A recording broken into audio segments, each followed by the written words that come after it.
ఎంత అల్లరివాడైనా, ఎంత విసిగించినా, ఎంత వేసారిపోయినా ఆ బిడ్డ విషయంలో తల్లి ఆ బిడ్డను ఆదరిస్తూనే ఉంటుంది. అసహించుకోవడం అనేది తల్లికి తెలియదండి. దేవునికి స్తోత్రం కలుగునుగా. అలాంటి తల్లి ప్రేమతో తన ప్రేమను పోల్చి మనకి చూపించాడు దేవుడు. దేవునికి స్తోత్రం కలుగునుగా.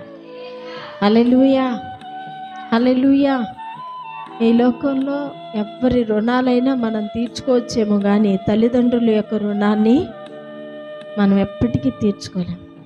తల్లిదండ్రుల యొక్క రుణాన్ని ఎప్పటికీ కూడా తీర్చుకోలేం. తల్లి ప్రేమ క్షణం కనిపిస్తుంది బయటికి, తండ్రి ప్రేమ కనిపించదు. కానీ వారిరువురిని కూడా మరి మనం ఎంతగా సన్మానించినా కూడా వారి రుణాన్ని మనము తీర్చలేమని